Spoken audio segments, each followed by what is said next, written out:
Majjanatirandasya Jnananjana-salakaya Chakshurmilitam yena Tasmai Shri Gurave Namaha Ajnanambita Bhujo Kanakavadhato Sankirtanaya Kapitaro Kamalaya Takshu Vishwambaro Dvijabaro Yukadharma Palo Vande Jagat Priyakaro Karunavatar Vande Shri Krishna Chaitanya Nityananda Sahodito Gurudai Pushpavantu Chitra Sandho Vandeham Shri Ramakrishna Abhaya Saraswato Sukado Paramanando Sundaro Subalapriyo He Krishna Karuna Sindhu Dinabandhu Jagatpate Gopesha Gopika Kanta Radhakanta Namaste Tapta Kanchana Bhurangi Radhe Vrindavaneshwari Vrishabhanu Sute Devi Pranamami Harite Shri Guru Vaishnava Guru Parampara Ki Jai Srimad Bhagavad Gita Ki Jai. So nice to be with you all again this morning, and we're going to continue the discussion where we left off and go into a little more depth. As you may recall, we were hearing about the dilemma of material existence, how to act, how to behave. This is the dilemma. And the nature, we concluded, of the world and the world of action in relation to our surroundings, action through our senses, both our senses of perception and our senses of action, like our legs and arms and so forth, in relation to sense objects. This type of movement is such that invariably, to put it in the phraseology of the Bhagavatam, one living being is food for another. It's very Darwinian kind of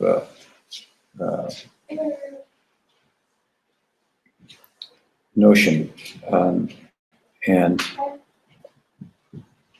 so, troublesome place, if you will. And by place, we mean material consciousness, self-centered, egoic consciousness, those actions, those movements, subsequent thoughts that promote self-centeredness. And therefore, if we are in pursuit of the good and are having trouble, as we will, in such a world of acting perfectly good, if you will, many times, and I'll use it again. Well, let's say it like this. The fact is that one person's feast is another person's funeral. That's how the world works. It's very difficult. However good you want to be, step down here, it comes up over there. The other day, Bella caught a lizard, and she was proud to tell me that she saved the lizard from being eaten by, what's her name? Nadia, our cat. It was good, but I said, now Nadia has to go hungry. So our intentions are good.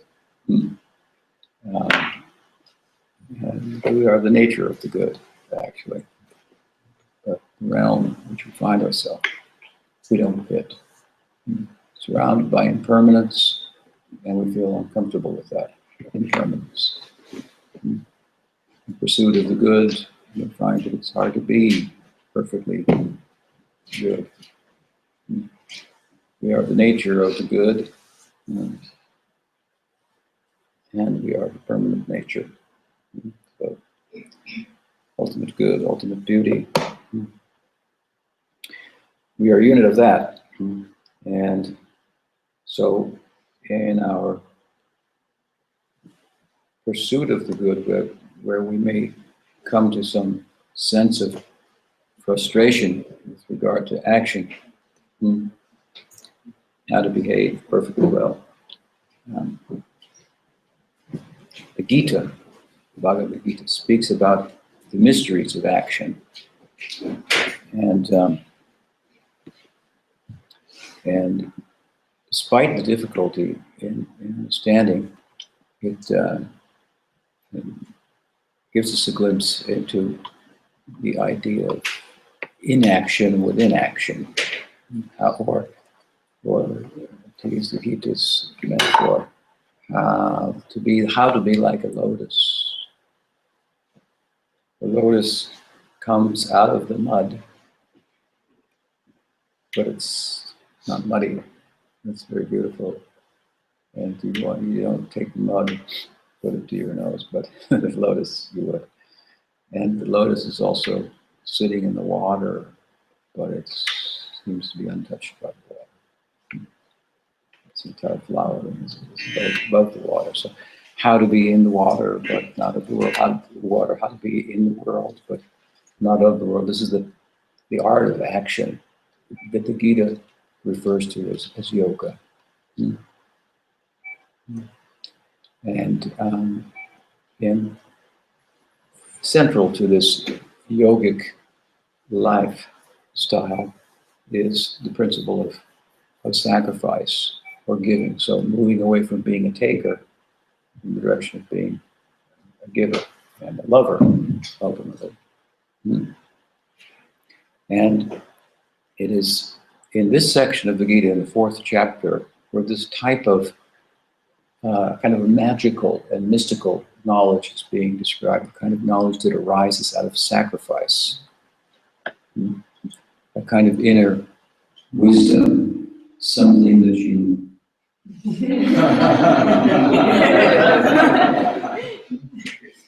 Very inner. confirmed without, something that that is gained, but is really only known by the act of giving, is synonymous with the act of giving. We say in common English parlance that to give is to receive. So this is really the principle that's being described. There's a kind of wisdom, insight, a kind of knowing that arises from this. And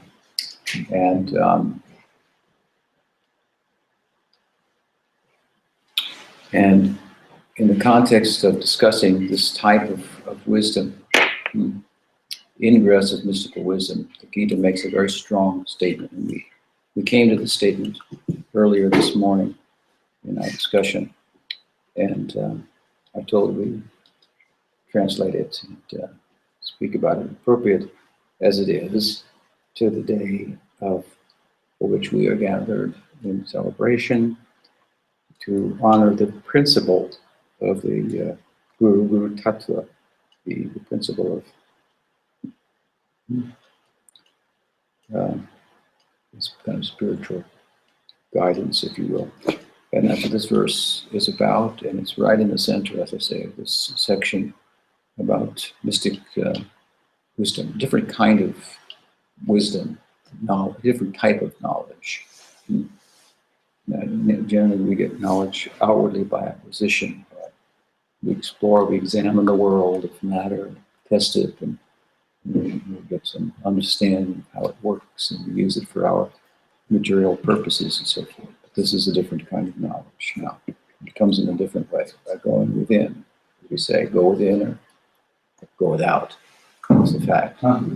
Such is the nature of that knowledge, that wisdom, that it can make all of the knowledge of the world seem as ignorance in comparison.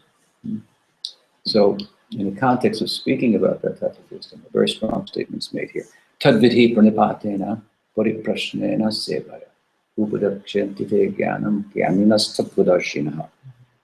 The 4th chapter, the 34th verse. Krishna says, Tadvidhi, that knowledge, so this is in reference to what's being, precedes the verse, what's being discussed, the kind of mystical ingress of wisdom, the ingress of mystical insight. It comes as in a kind of a backward moving way, moving within rather than without, or rather than towards acquisition, moving away from acquisition to the acquirer. In the act of acquisition, material acquisition, the fullness of the acquirer, he or she, it, the Atma, the self that moves, has causal efficacy with regard to matter, the world, is often lost. So to gain yourself is the idea. So tadviti, that knowledge which has been described. Here it says, pranipatena pariprashnena sevaya. How it is acquired.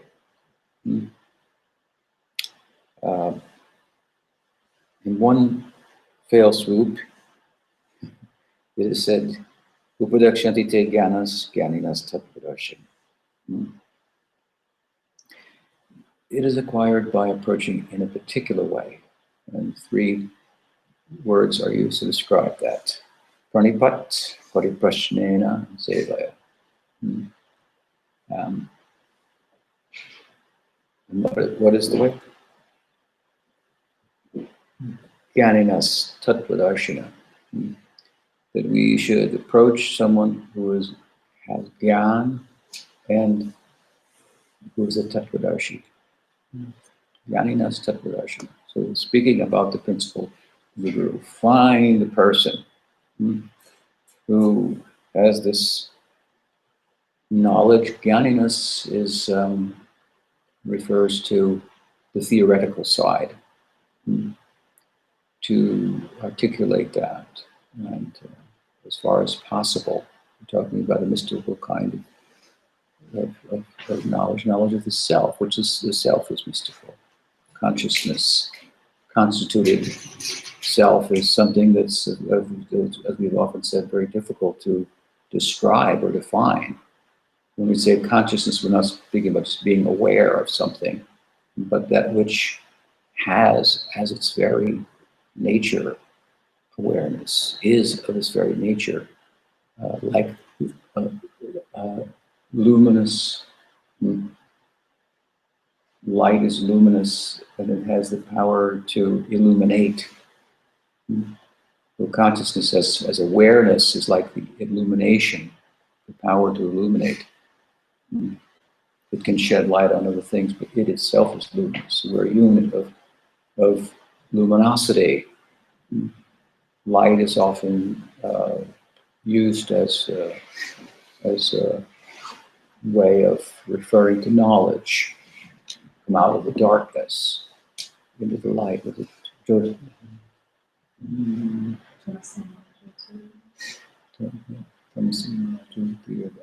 from the darkness comes the light. It's like the national anthem of Hinduism. From the darkness comes the light.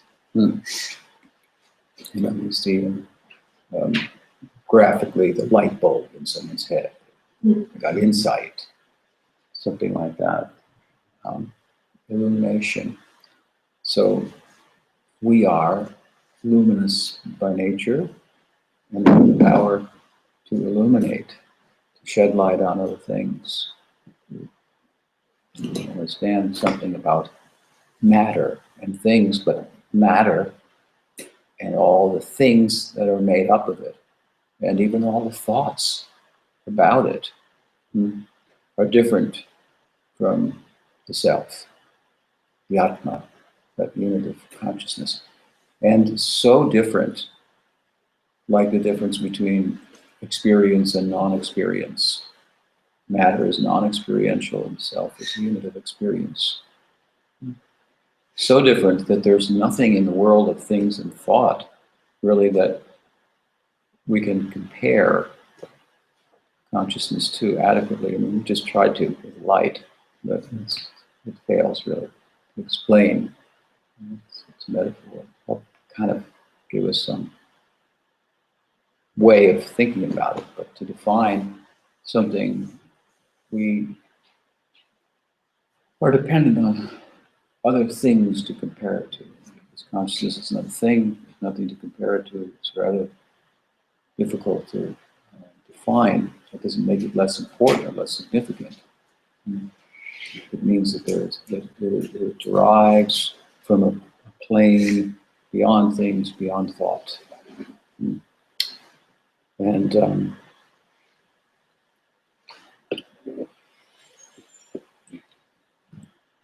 we are that nature. We are mystical, in other words. Not biological, not psychological, but mystical. And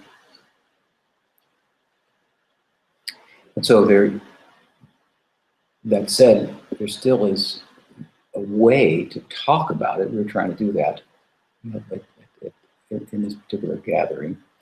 And this is what the word here, jnaninas, refers to, the kind of the theoretical knowledge. So the person who has the theoretical knowledge about not only consciousness, something else that's been described here as well. Tadvidhi, that which has been described. What has been described earlier is not only the knowledge of the self, but the knowledge of the source of the self as well. Here we would compare the self to a spark and the source to the fire. So this verse is speaking about the need of a guru with regard to a theistic experience in transcendence,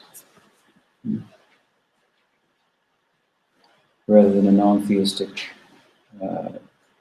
transcendent experience, like a Buddhistic might be a non-theistic transcendent experience. Theistic one, which makes for just enough difference. There's a likeness between the spark and the fire, but there's a difference too. For there to be some type of interaction in transcendence, and love is an interaction, it's an exchange, it's or measured on a scale of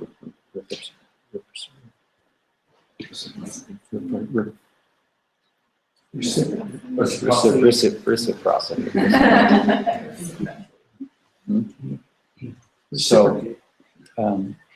So particularly here, it's interesting to note that this is the only mention in the Gita of the principle of the Guru. It's brought up in relation to a theistic perspective of transcendence.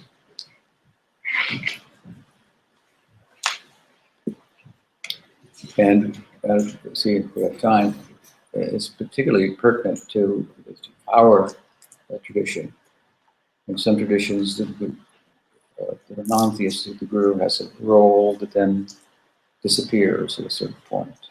In our tradition, the role becomes more significant as we go forward, and continues to have a factor, play a role in our life, in transcendence, in perfection. That's very beautiful. And so, jnaninas tattvadarshana, two things mentioned here. We should approach a person, we'd be fortunate to find a person who jnaninas, who knows the theory. Here the word jnaninas is in the plural, Sanskrit word in the plural. It also obviously means more than one, but also the plural case is used for, I would say, to show regard. Plural case is often used to emphasize something that's worthy of respect. So, two things are fact here. Obviously, the person who's the bearer of this kind of knowledge is worthy of respect. The knowledge, particularly, and then the case it comes in is invariably identified with knowledge itself. And so venerable, and at the same time, there's also a plurality here. So what does that mean? That the God is one, but there are many appearing in different representational forms, like you might have one president of the United States, and he or she might have many ambassadors to many countries.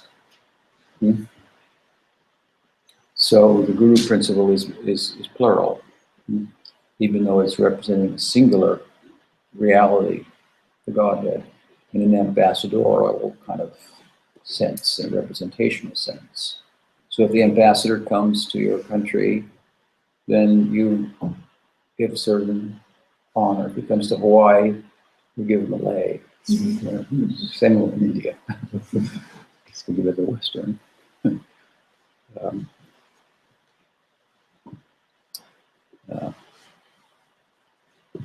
Something to hold on to. To identify with. So it's a simple thing. We do it in different ways. We shake hands in Vyasa. This way is prominent in the East, the fold hands. It's good to speak a little bit about some of these things because they are very much often misunderstood, misrepresented. The guru idea is very kind of like, I don't know about that part, like the other parts. But I speak from my own experience. It's been very good for me to have a guru in my life, and most important thing. So things that will look foreign. I mean, I'm sitting here about 6 inches higher than everybody else. Might look weird, but it might bring some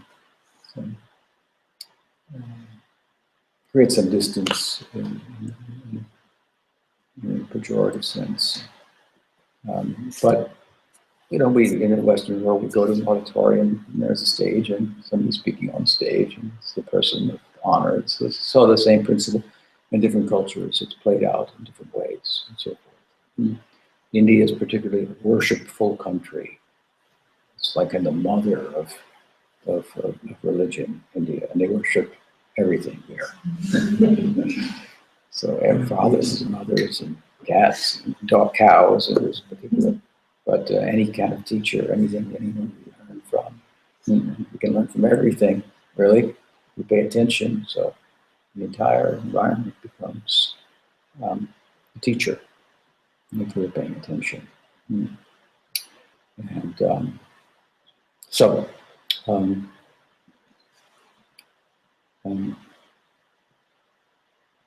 one reality represented in a number of forms and honored by those who identify that representation as such.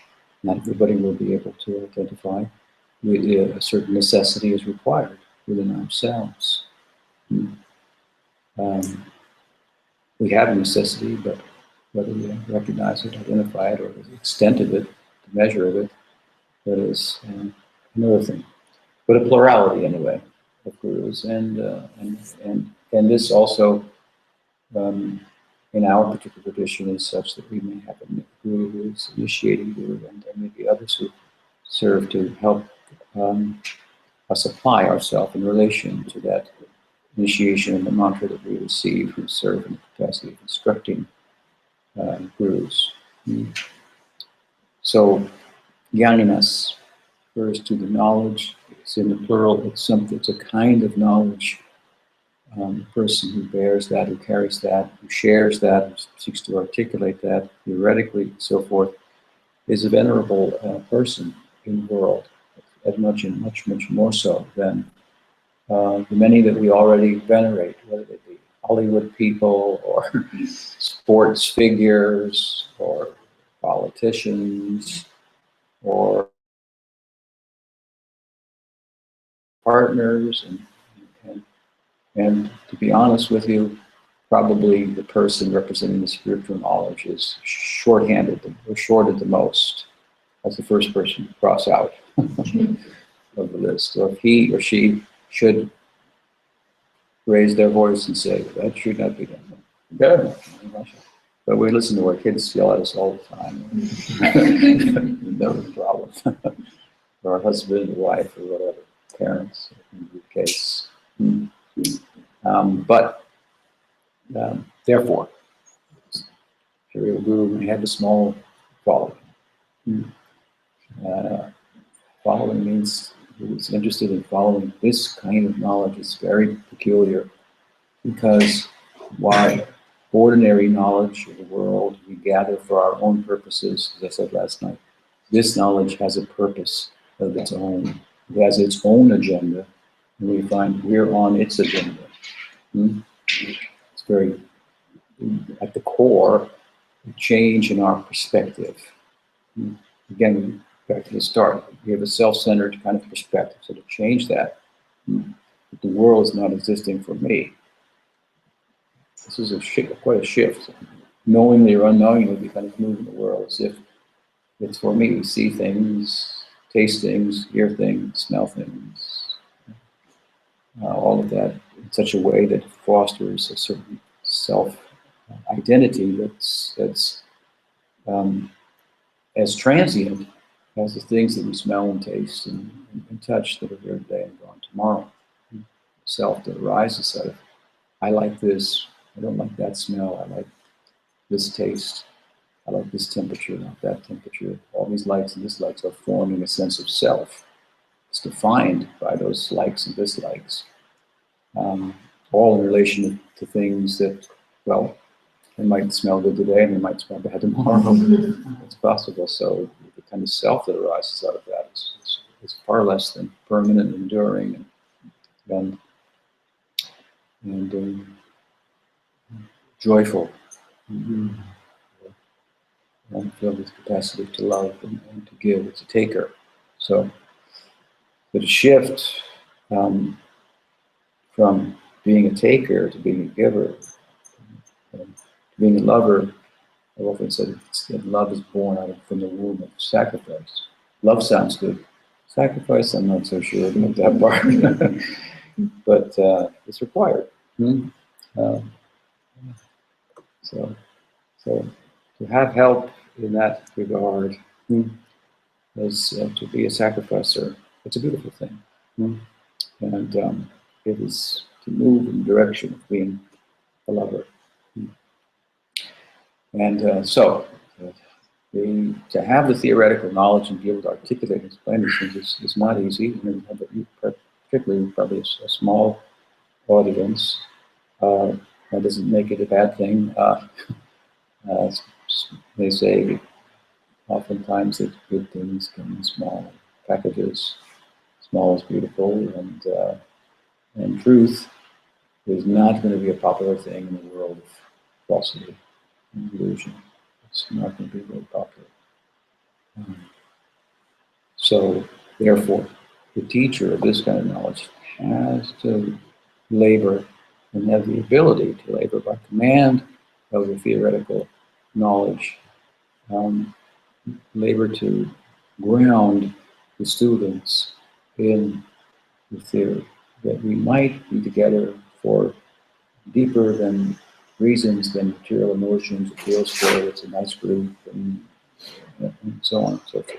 We are a group of people who probably many of us wouldn't be together if it weren't for the central focus that we have other different interests, desires, and from different backgrounds, and so on and so forth. So something powerful brings us together that has the power to transcend our differences and appreciate the differences of others and so forth.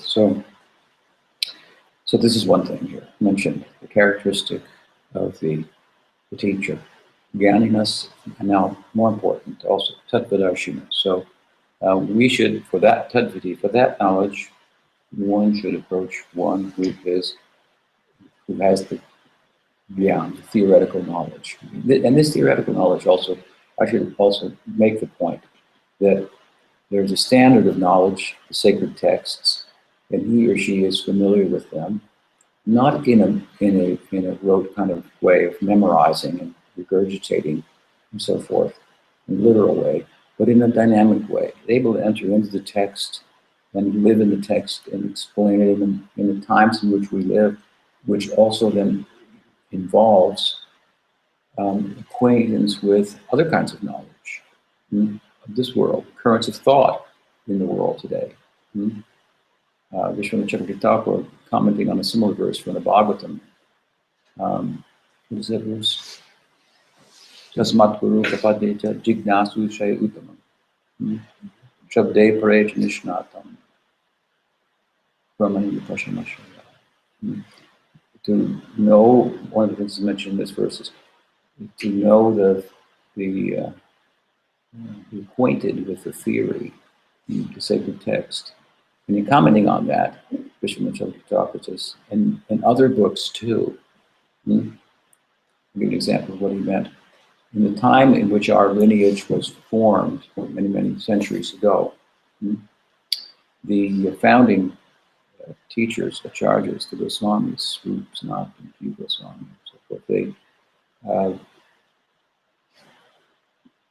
tomorrow we're celebrating the day of the appearance in the world of Sri Chaitanya, who our tradition is centered on.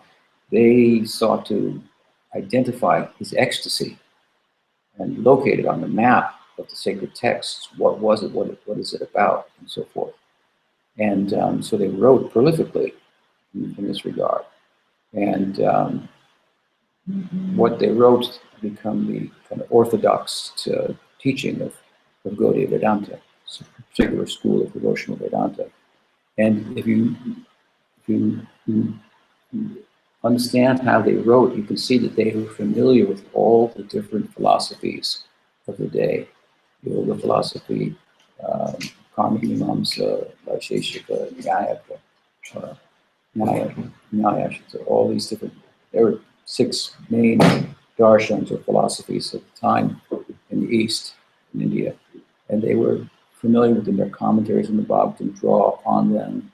And they're in agreement with parts of them, in disagreement. Of course, they have their own darshan that they're articulating, but they were not only knowledgeable in the tradition itself, but they were also current with thought of the time. So this kind of this quality is required for kind of making and keeping, I should say, speaking about the teachings in such a way that they remain alive in all times and circumstances. So today, of course, there's more than 6 philosophical views out there. About 6 million, and this is, of course, at a certain time in history, in the Western world, philosophy became unhinged from theology, from revelation, and so it was. The mind was given a license just to do whatever it wanted and think about things however it wanted. And that is thought to be freedom in modern Western society. You're free to think however you want. But that could be a huge problem. Freedom of choices, and then through technology, we make more and more choices. I don't know about you, but I find it quite a problem. You want to buy anything, and then you got to look it up on the internet, buy it, or whatever, and you find there's too many varieties, and you got to go buy a book now, and find out all the differences, and all the pluses and minuses. So it's a recipe for unhappiness, actually, for trouble, more trouble. Too many choices, that is. 2 choices, material or spiritual. Make a choice, right choice. And actually the spiritual life is simpler. It's simpler, it's less complicated. It's not easy to do, but it's simpler in a beautiful way. Simplicity is a very sattvic quality. It's full of common sense, and we were chanting it's a transrational exercise. It's not difficult to do, but it's difficult to do because of our lack of knowledge and the condition of our heart and so on and so forth. But material life, by contrast, is very complicated, very difficult. We attempt to figure everything out and put ourselves in the center. That's very difficult. So there's a lot of competition for that. Every moving and living thing we're in competition with. That's rather difficult course to navigate. And if we try to get out of the center, hey, everybody's going to let you do that. No problem. You want to get out of the center, go live in the forest. Go for it. One less person to deal with. So to compete with. So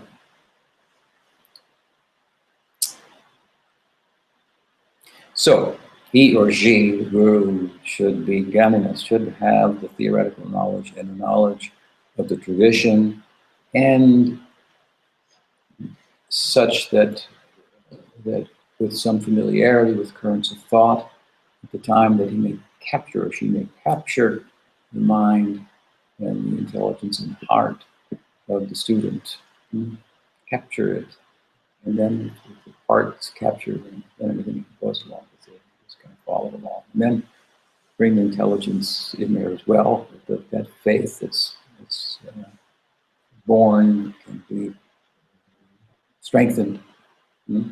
Strengthened, which is strengthened practice and commitment to practice. Even when the winds and the storm of the mind blow and make it difficult, and the circumstances in our lives change, and something that was wonderful turned into a problem. We got a new car and it broke. So these are the kind of obstacles and whatnot that we run into. And with initial faith, and then faith strengthened by the theory, presented from all different angles again and again, kind of get cornered, so to speak, and we become a sadhaka practitioner. It's what with regard to spiritual pursuit, it's what our life is, and everything else gradually becomes like music. It's just in the background, it goes on automatically. And then it's tied into what we do. It's tied into it, so it becomes meaningful. It's very much more meaningful. And that which was not meaningful unto itself becomes meaningful in relation to spiritual pursuit. I mean, I could have a partner, someone could have a partner, a significant other, and it would be meaningless from a spiritual perspective, but if the two work together for spiritual pursuit, we are stronger than one, something like that. So, love has the power to turn the faults into ornaments, to make weaknesses strengths, and so forth. So the teacher, he or she, must have theoretical knowledge, and the theoretical knowledge itself is honorable. Therefore, the word used here, Gananas, is in plural, for reasons I mentioned, but this one again.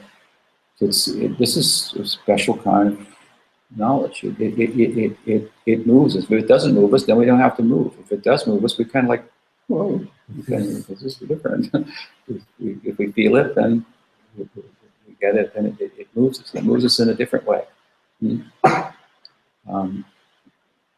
That's why we're always putting our head on the ground. That's the other Indian thing, but that's good.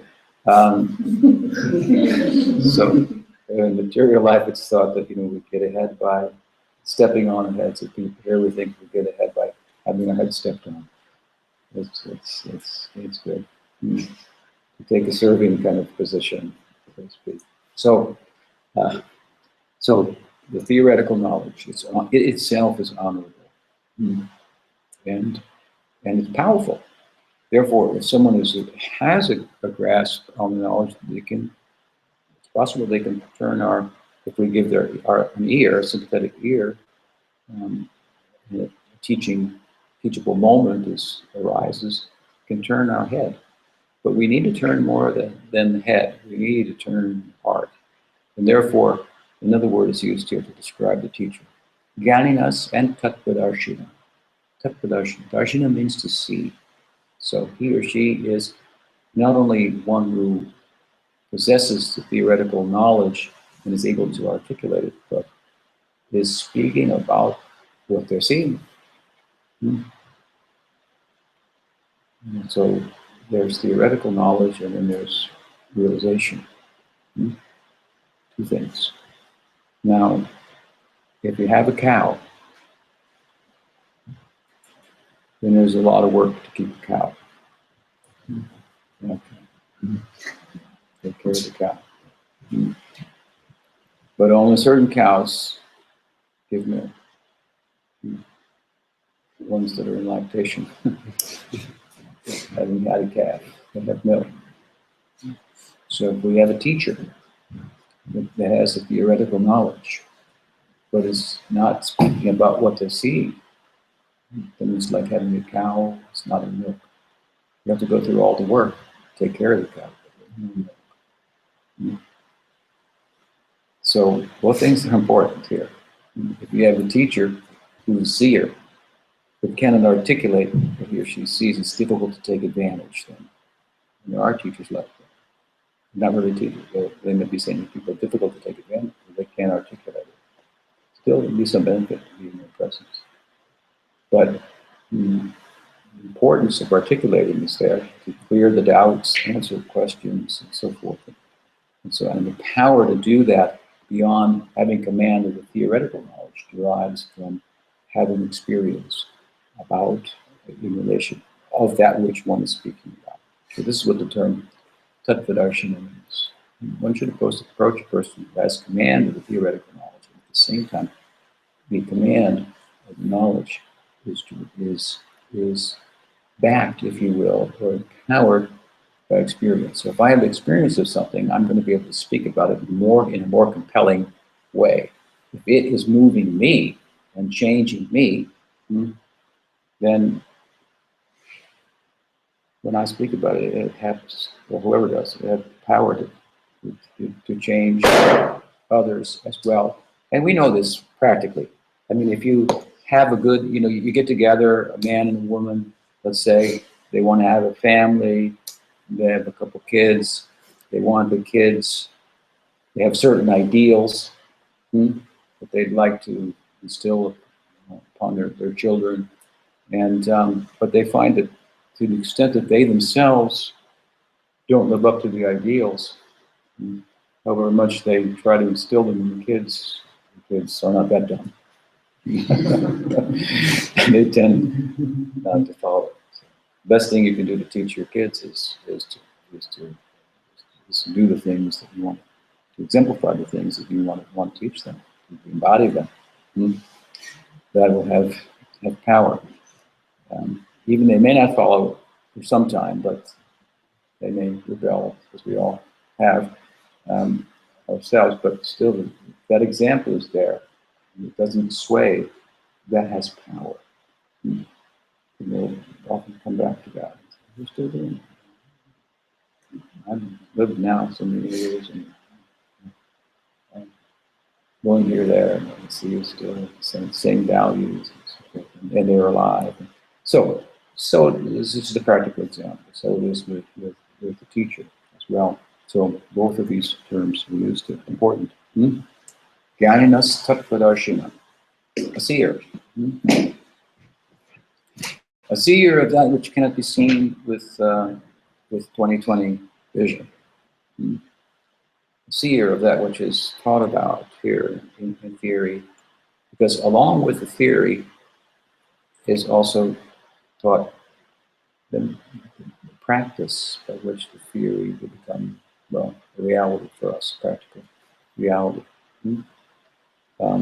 So there's something to be experienced. And the way the knowledge works, of course, is such that a good part of the knowledge shared through experience and through explanation will be such that it's readily apparent to us. I could say, for example, that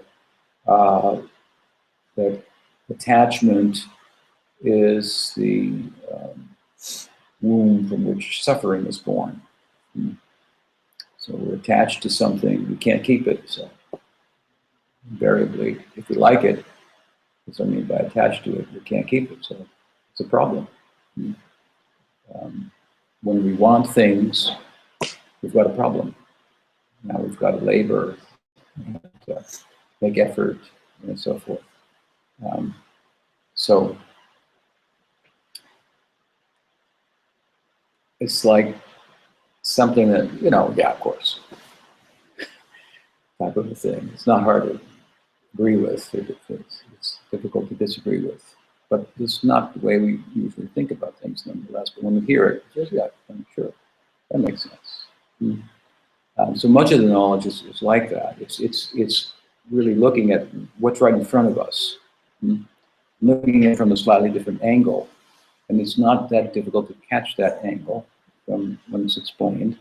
And and so there's somewhat of an epiphany that moves us in the direction of the teaching and practice itself. That will, let's live according to that angle of vision. That makes sense.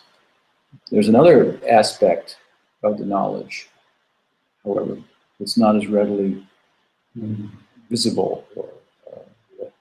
If you take the Gita as an example, the Gita is divided into 18 chapters. There's 6 chapters, 6, 6, and 6, 3 sixes. The first 6 chapters are all about us, which is pretty attractive. People like to read about themselves, so it's a good device.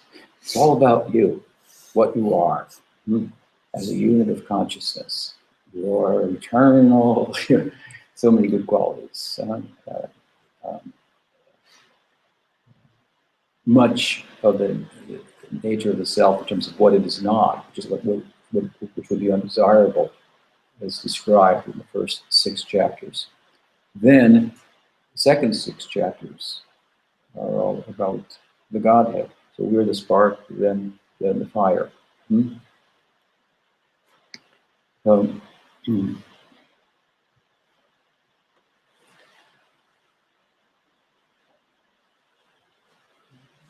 knowing oneself as a spark, acquaintance with that, enables us to understand the nature of fire that much better when it's talked about.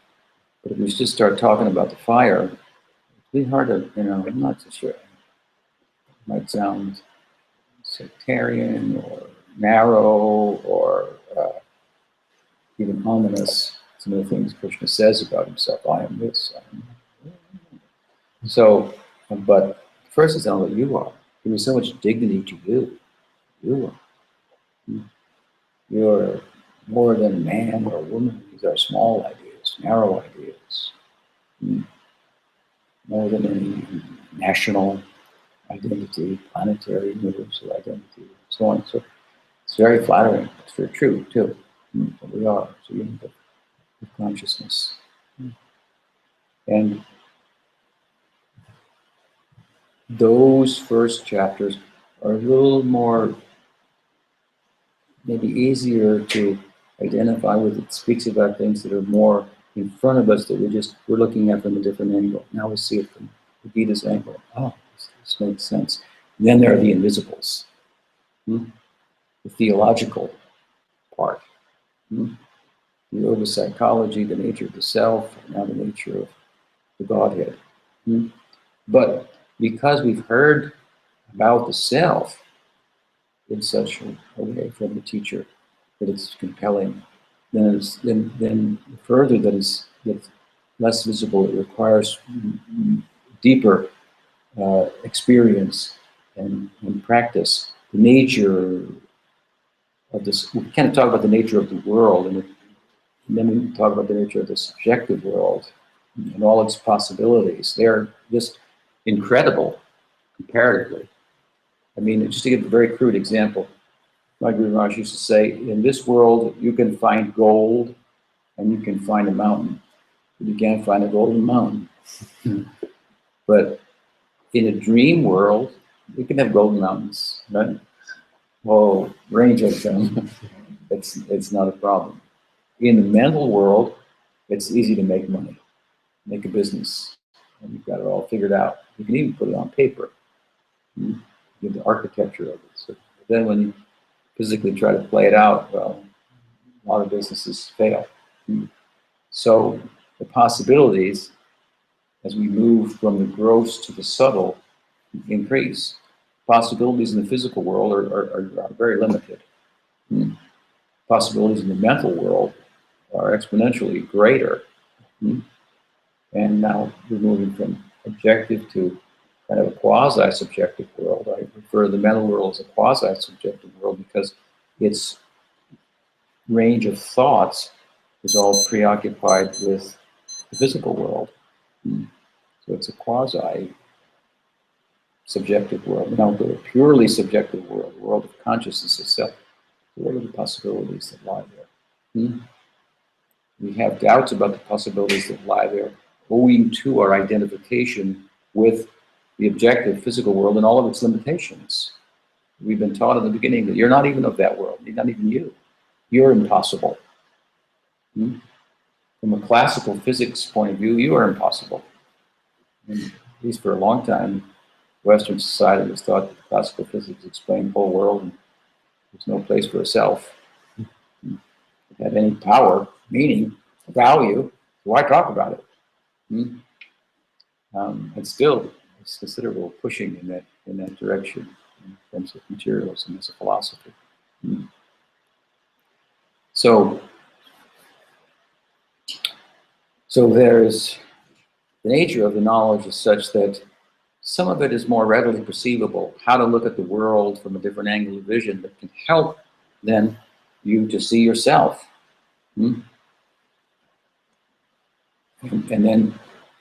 then the possibilities in the land and the soil of the self in the realm of consciousness are, let's say, extraordinary.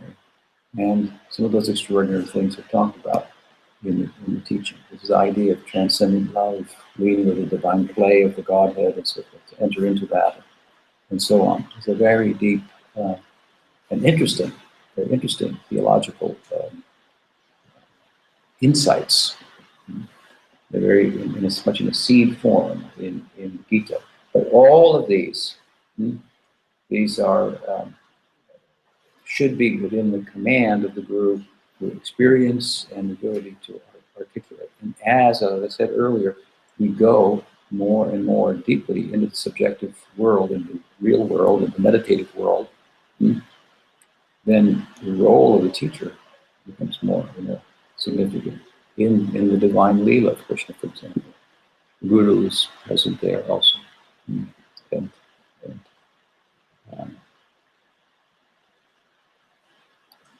So the teacher doesn't disappear, it becomes more significant. I think in the Gaudiya tradition, the consider the Guru is more vital than any other tradition of Vedanta. We have, for example, a nice prayer that we're saying in the morning, composed by the 1700s by Vishwanath Chakravarti Thakur, Guru Vastakam, 8 prayers described in the Guru. One of the prayers there is, he says, Sakshad Haritya Samasta Shastra. Kintu Prabodhyati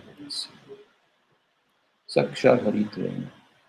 So he says, in an ambassadorial sense, as I spoke earlier, the Guru should be honored like God is honored. The ambassador should be honored like the president, even though the ambassador knows I'm not the president.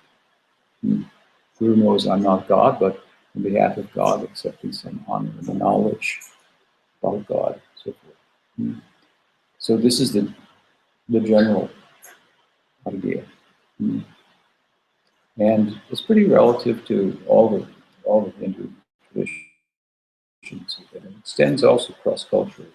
Saints and Catholicism, for example, Christian teaching, at least the Roman Catholic teaching, has quite an emphasis on the saints, followers of Christ, as they're thought to be. The interesting parallel. The Vaishnava, the devotee, the worship of God, and the worshipable place in society. As we were saying to Ali the other day, it's more easy to dismiss God than it is to dismiss love of God.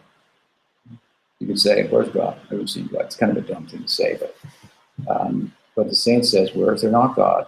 And acts very differently in the world in ways that speak to us about his or her independence of the world, lack of necessity, self-reliance, and a perfectly a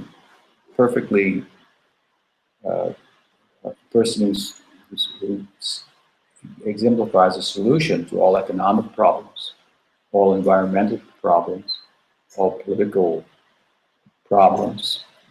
There's quite a bit going on with regard to these problems. So the sadhu, saint, the adept spiritually, has really solved these problems, isn't it? Because obviously, if everyone would become like that, we wouldn't have these problems. It's just hard to get away from that. Very extraordinary kind of person. And that person is the lover of God. Hard to dismiss that person. They've been around in the society, and their names keep coming up. The Buddha, Christ, Krishna, Chaitanya. And they come in different countries, different cultures. Rumi, amongst the Sufis, so forth. So hard to dismiss these people. We can dismiss them because we don't understand them. What are they talking about? There's a lot of that goes on. Well, because they're kind of quiet. And certainly not self-promoting. Self-promotion is very much part of the, what you need to do. Right? You gotta have your, what do you call it? Resume. See something. CV. CV. Okay. Latins. Rule the world, right? So you have to have that, and you have to promote yourself. So this is not a self-promoting occupation. Saintlyhood. But somehow it remains, imagine that, with all the effort not to promote, still people coming forward and promoting, and their names are there. Right? Then when they were beggars, they had no money. Jesus had no money, right? Chaitanya Mahaprabhu had no money. Rupa Goswami had no money. No. They had, Rupa Goswami had a big position in the government. He gave it all up. So not at all self-promoting, but who's promoting them? One time I was walking with Prabhupada in Vrindavan. Sometimes when we would walk, he would turn to me and say, "So, Tripurari Maharaj, what are they saying?" Because I was, as a service team, I was readily in touch with the public, speaking and promoting his books and so forth.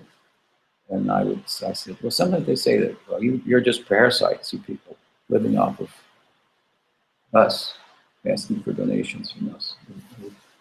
Then Prabhupada said, then stop giving. That was his answer. and then he said, but you can't. You're going on, you can't. So somebody else is supporting us. You think you're supporting us, but actually we're not living off of you. We're living off of something else, a spiritual energy. And that is supporting us. And you're the medium to it to one extent or another. There's this idea. So it's hard to dismiss love of God. Easier to dismiss God in a sense, but the two correspond, because you cannot have love of God unless there's God. And the power, for example, the historicity of Krishna. When we were talking about Chaitanya Mahaprabhu tomorrow, in Krishnadas Kaviraj Goswami, in his text Chaitanya Charitamrita, when he begins to speak about Chaitanya Mahaprabhu, he identifies him with Krishna, who appeared thousands of years ago, or maybe. And that's the question that may come to mind. You compare Chaitanya Mahaprabhu with Krishna, but was there ever a Krishna? Can we find him historically? So questionable. And then you could say, well, there's some old coins and got Krishna's name on it, and so on and so forth. Even if you found him historically, you wouldn't find him in terms of how he appears in the Bhagavatam, which is Krishna seen through the eyes of devotion. So it's like someone could see the teacher and I didn't get anything out of that. I thought it was weird. And somebody else, oh my God, it's powerful and changed my life, and so forth. So it takes some eyes to see, but love of God is powerful, and love of God corresponds with God. For there to be love of God, and when we speak of love of God, we're speaking about not just I love God, and what else is there to do? I love God too. You want to go to the movies? It's not like that. I love God, so let's go beat those people up over there. Like that. It's just none of that. There's some knowledge to what it constitutes. It's not loving anything else. It's loving everything else at the same time. Not loving anything else. I'm loving everything. Not in any selfish ways. So there are symptoms. And love of God is involved in the effacing of the material ego, disappearance of sexism, racism, nationalism, and so forth. This is kind of the ground out of which, the soil out of which it arises, this love of God. So, at any rate, without any self-promotion, somehow they're alive and well and powerfully influencing. I mean, what did the Buddha do? He sat on a retreat. That's all he did. He sat under a tree, and like there's millions of people all over the world still, glorifying the Buddha, trying to figure out how was it sitting, what tree was it? Missing the point, maybe in many respects, but at any rate, that's all he did: sit under the tree and then talked about it a little bit. Some people had some questions, and it's not going to go away. That's just one example. And they're all knowledge. It's not going to go away. These are real people. And there's something on the other side, the invisible side, that corresponding with the reality as we perceive it in them, which is supernatural. Anybody who can rise above the or harness, let's say, human passions is, well, a spiritual athlete, if you will. This is not easy to do. It's supernatural. The natural world means we're subject to the passions of the call of the wild, so to speak, to rise above that. That's something observable. That's just the tip of the iceberg. That's the point. That's just the doorway to all the things. Rising above the domain, the realm of impossible. Oh, well, you can't do that. Can't do that. So we're kind of constantly meeting materially impossible. You grow up. You stop asking questions that you had as kids. Einstein said that once was asked why he was, so what do you attribute his intelligence to? He said, this is what I've heard, I'm not sure if it's true, but it's a nice story. That he never stopped asking the questions that he asked as a child. The child says, why? Dad says, here, eat this. Hold on to this. Look at this. Flashy light, something moves. No, don't ask those questions. Just be preoccupied with the glare and the glitter and so forth. It's too hard to figure out. That's for children. Those questions. Adults know they can't do those questions. Can't be. There's impossible becomes a huge word as we so-called mature.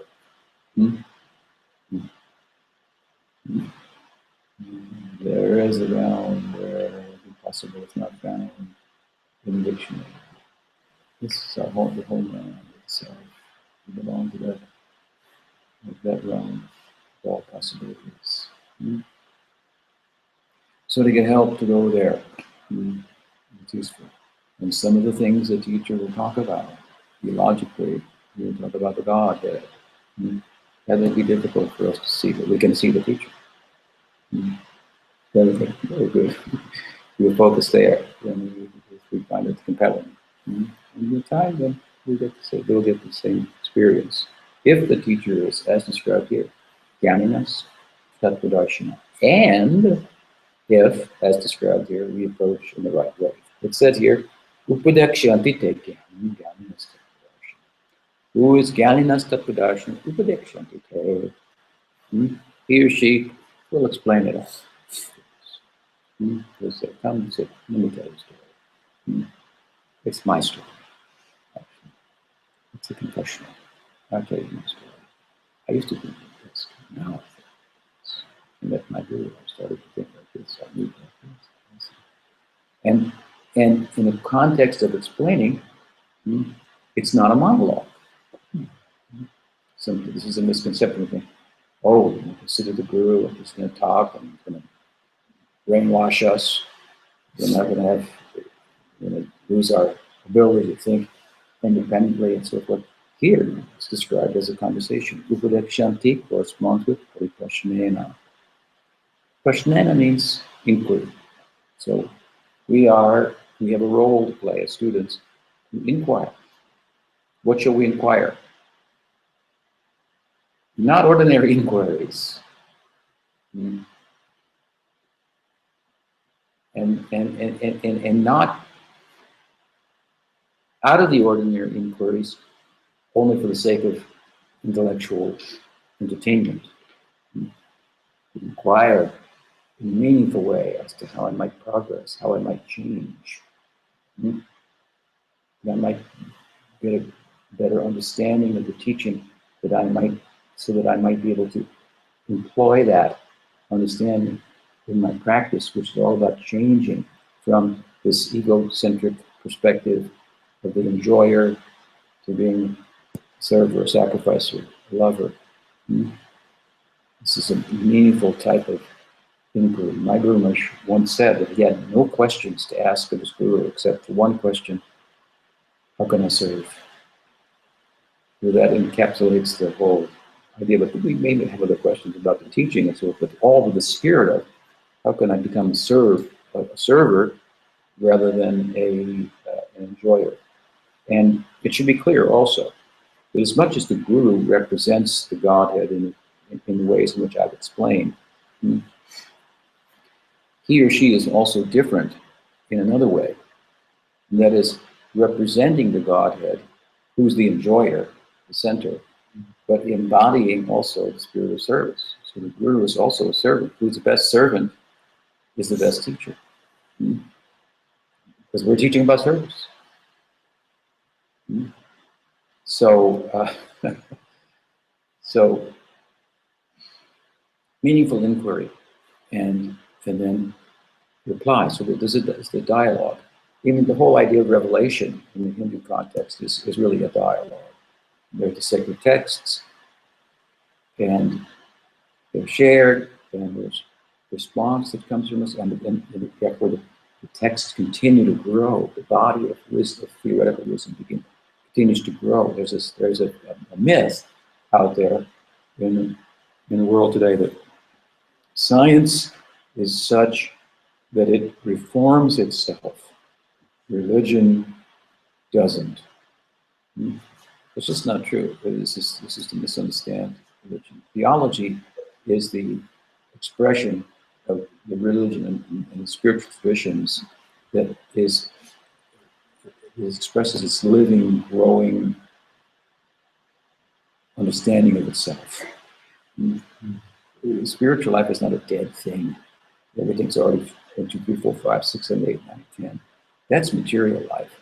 And it's hard to count to 10 and figure out the whole of matter and how it works and so forth. We're back to like starting over again. That's what to speak then of the spiritual life.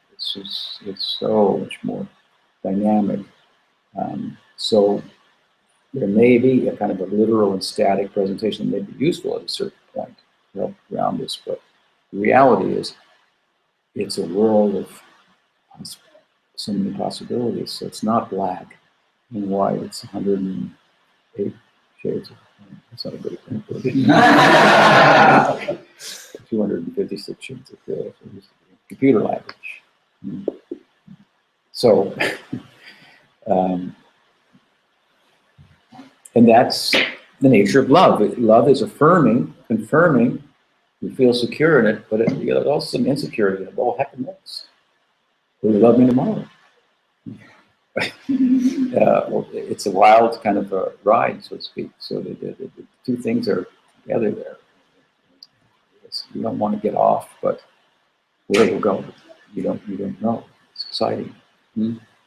So it is with spiritual life, and so there's this ongoing battle. There's so much room for question, for inquiry, and of course then the answers will be given, and they'll be based on the revelation and, as I said earlier, knowledge of the day to help explain them in a relevant way and keep them alive and so forth. Ongoing. We have a commentarial kind of tradition of hundreds and hundreds and hundreds, even thousands of years of commentaries on the same texts. One time, my Guru Maharaj had written a commentary on Bhagavad Gita. So he asked one of the students who was doing editing for him, what book should I write next, do you think? And the student said, well, I don't know. What should I? How could I? He was a little bit like that. And then Prabhupada said, I think maybe Bhagavad Gita. And then the student said, Prabhupada, you already did that, Bhagavad Gita. And he said, well, there can be so many commentaries on Bhagavad Gita. It's, I can never say enough about that. So, such the nature of the core texts, and we have, Krishna say, thousands of years of ongoing commentary. It's not supposed to stop now. It's supposed to go on and keep it alive and so forth, and be alive to new circumstances and how to apply it and so forth, and new inquiries and so on and so forth. So it's a very, actually, this kind of oftentimes debate between science and religion. It's this debate between scientism and fundamental religion. The scientists want to distance themselves from the scientism, and the mystics, theologians, want to distance themselves from the fundamentalist religion. Those two boys just arguing over there. We're part of that. So, on the part of the student, then, there's relevant inquiry. The word is used there. Pariprashnena. And pranipat means it's an Indian kind of example. Pranam, the word pranam. So it's a way of showing respect, and it's a feeling. It's a feeling that this knowledge is venerable. It's like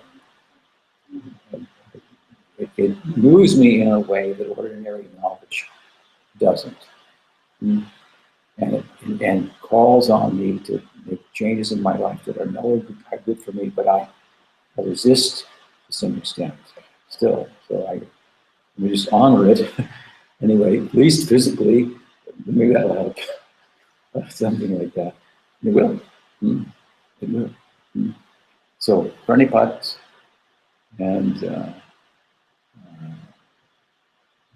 pariprashnena, not just prashnena, but not just questions, prashna, pariprashnena. So the right kind of questions, as I said. And then the third thing, sevaya. So to come before the teacher in a submissive kind of mood to learn. I mean, this sounds ominous, submissive, whatever it is. It's the same thing. If you go to school, you've got to be submissive to the teacher, to the knowledge that you're teaching. You can't just stand up and say, I think it should be like this. We're teaching, but it's like this, okay? That's what we're doing here, And your parents even paid money so that you could teach you this, empathy to teach you. So some measure of submission is required for learning anything. And if the knowledge is such that knowing it, one feels nothing else needs to be known. It makes material knowledge look like ignorance in comparison. It's so fulfilling. So naturally, as we hear about it from a qualified source, we will create this submission and regard in our selves, which would then qualify us that much more, make us more like receptive to it. So they're able to soak it up. It has the power to create a teachable moment. And so then, to ask questions and then to render service. It means to take the knowledge and apply it. And we apply it to, in a practical way, through the teacher is teaching, and he or she is just fully absorbed in the teaching. They might forget about eating, or they might forget about sleeping. Some people with the Goswamis will describe like this. They forgot to eat, they forgot to sleep. So the students have to go, you should sleep now. Here's a pillow. You should eat something now. Here's something like this. This is the seva. It's in our interest. If he doesn't eat, then what? How would be able to teach myself eat something? It's not in his or her interest necessarily. They're preoccupied with these ideas, but in our interest. It said that Krishna very much wanted to serve his devotees, but the devotees only want to serve Krishna. So there's this competition. And the devotees win most of the time. But Krishna has a trump card, and the trump card is at the same time. He's pretty good. So that is that he gets people to become devotees of his devotees. And through them, they serve his devotees. So his objective is so to serve the devotee and the superlative devotee, as through the Tattvadarshi, this is to fulfill the ambition of Krishna. In some way, they don't need anything. They want it. They can take it, not takers. So eventually you're drawn. In a natural way, you're drawn to hear after something, and so forth. And if they have, as in our case, we have a mission, so we want a mission to flourish and so forth. Why? So when they have festivals like this, people can come. It's a nice place and a nice atmosphere, and take sanctified foods, and most of it's grown here, and so forth, with our own berries, and everything we do here is all done in yogic sensibilities, picking flowers for Krishna, cooking for Krishna, growing for Krishna, milking for Krishna, taking care of his cows, and so forth. So it's these places like this are oases, and here for myself, I'm an author, so I write books. The books are shared, and so these things should go on. But these are in our interest, the students' interest, to see them happen. Therefore, we want to facilitate that. This was what the life of the student, whether he be a monk or she be a householder, that may be the case. We want to see these things go on, so they're in our interest. So we seek to facilitate them with whatever, regardless of our approach. So from a householder point of view, for example, we have the opportunity to make a living, have a family, and so forth. And then we have some what they call, disposable income. Throw it over here. So, and then we can invest in creating spiritual facilities. So printing a book, to open an ashram. This ashram needs to be, we have about 2/3 finished with developing the whole grounds and everything that we want to do here. So these are, this is all within the word here, seva, render service. So it's very practical. So again, tad vidhi pranipatena pariprashnena seva upadakshante jnaninas tattvadarshana. Any question?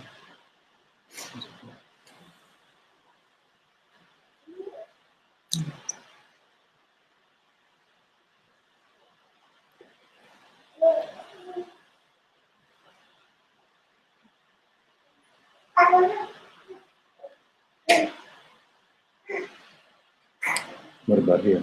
Any question?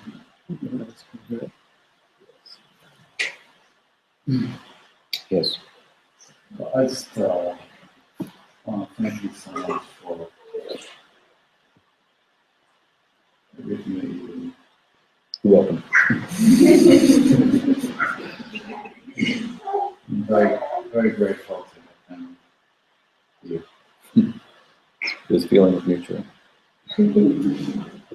It's no me to we're with our students. So, saw a guy not so long ago on the internet. He announced that he decided to become a guru. And I thought, well, let me know if you get into the agrees with you. It's usually somebody else that decides, not you, but you. Somebody says, I want to learn from you. And that person has to humbly take up the role of such a teacher. And in this school, even the students, even the teachers are students also. So teachers, students forever, given the subject. So it depends how you look at it. Look from there, I look like a teacher, if I look this way, then I look like a student, small one, no small one. So it's mutual. I do appreciate your presence here, all of you. What else? Yes. A random question. Yes. I wanted to ask about eggs. Eggs. Yes, maybe you've spoken about it before, but I haven't heard. A lot of coolies, at least, do eat eggs. I don't myself. But I was kind of wondering what your take on it is, and also if you have chickens, can you give the eggs to people who eat them if you want to eat them yourself? Yeah, I'm not that much on chickens, but I know one thing: I don't eat them because I've got eggs in them.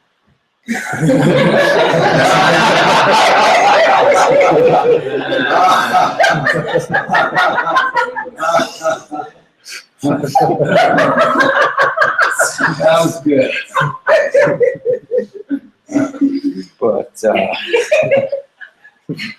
yeah, I suppose in times gone by, the Vaishnavas, the people in our tradition, they didn't eat eggs, perhaps for more stronger reasons, because they had chickens inside of them.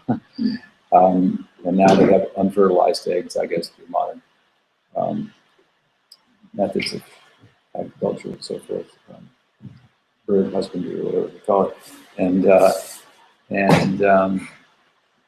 So that would be the kind of question, I guess, where it's going. There's no harm, and so why not eat an egg? They probably eat them, mostly people you're talking about, inside of other things, rather than fried or scrambled. They're hidden away. So then you might ask them, why don't you eat them unhidden? Why only when they're hidden in the label? You don't know that. Why don't you? Well, it's kind of like unbalmy. That's kind of, it's flesh, if you will, in another form. And despite the fact that it might not involve violence, I'm not sure what it takes to unfertilize eggs, and all the whole chicken industry is pretty horrific affair. And I'd imagine, and there's the free range, so-called, that's another fantasy. But at any rate, violence and so forth aside, it's thought in our tradition to be less than desirable for eating because it involves, I guess, blood, isn't it? I mean, and it's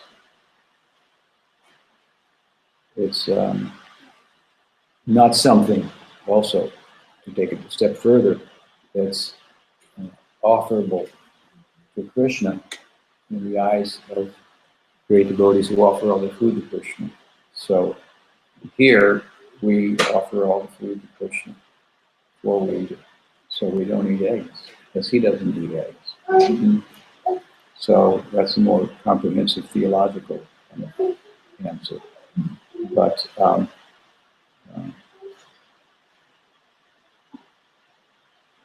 don't recommend it. And if you take them out of the bread or whatever it is, with a cake, and put it in the frying pan. They might think, I don't know if I want to eat that. So, I mean, what is it? It's like a, It's an emulsifier, like nuts. well, it does that. It's not what it is. It's like more like It's all is it an aborted fetus or something? I don't know. It's feed. Doesn't sound edible. It's just it's an egg that hasn't been fertilized. Oh, right, okay. Animal. Okay, right. Right. Right. Yeah. Didn't get the sperm. Right. You can have eggs because you have chickens and you don't eat them, and some people want to eat them. Can you give them, or is there some type of? Yeah, you can. Oh. You can, yeah. There is an appetite for that kind of thing. People, if you had chickens for other reasons, if you're eating, you have to lay eggs.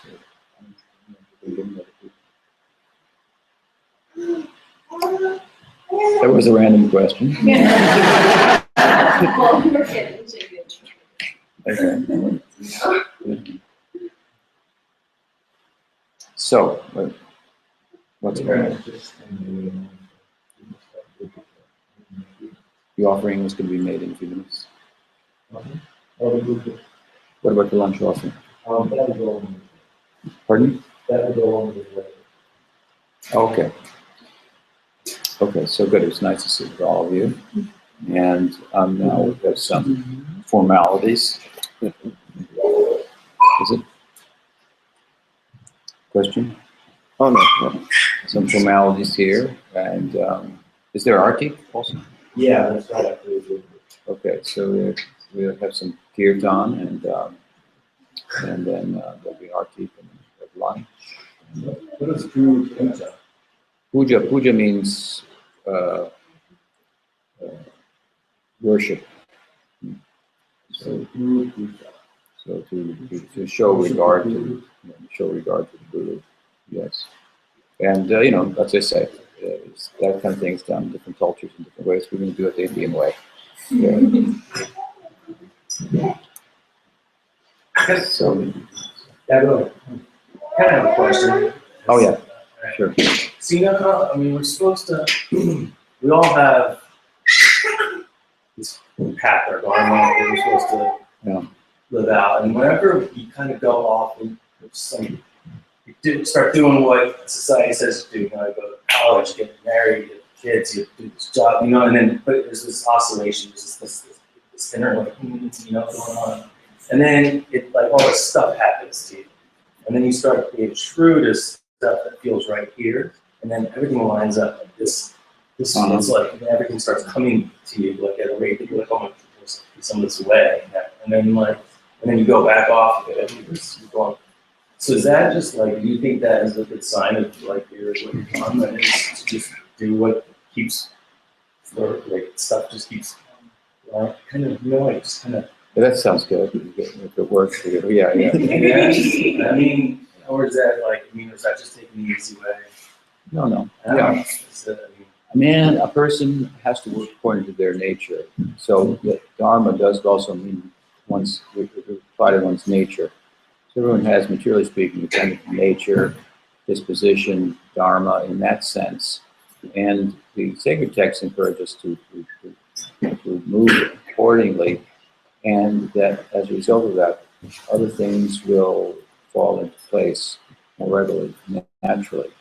And along with things falling into place readily and naturally by moving in that direction, materially speaking, also it should result in us coming into contact with real and tangible spiritual guidance at the same time. So, yeah. Yeah, so that's good. Where are you from? Where are you from? Jersey? Oh, you were born in New Jersey? No, I was born in Born and moved around too. Yeah, but no, I live in Portland. Oh, you're in Portland. Are you from Portland too? New Jersey. Where in New Jersey? That's nice. I was born in Teaneck. I know it's sort of I thought I said friend. Yeah, but I don't know much about it. So I moved sort of thereafter into the Midwest. Well, when I was 8. And then when I was 18, well, the world was, because you could go wherever you wanted, so I did. I came here to California. Okay? So these doors have to be closed. So, nice to make your appointments. Okay, so you move these cushions now. We have kirtan.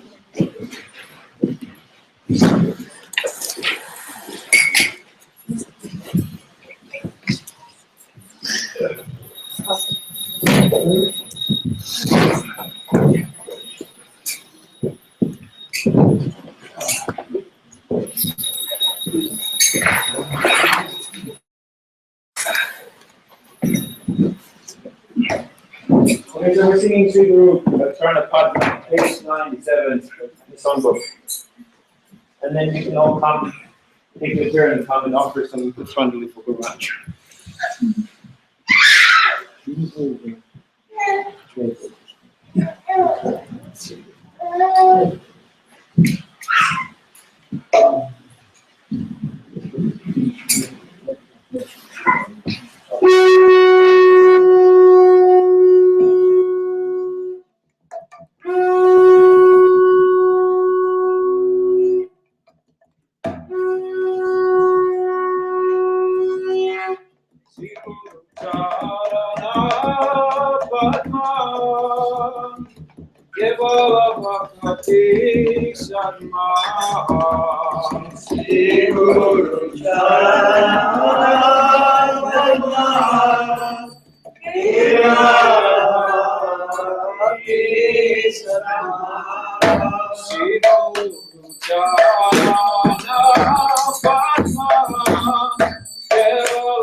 अनंत गुरु वैष्णव वृंद की जय। बहुत प्रेमानंद। परमहंस परिव्राजकाचार्य अष्टावक्र श्री श्रीमद् भक्तिवेदांत पूर्ण स्वामी सद्गुरु महाराज की जय।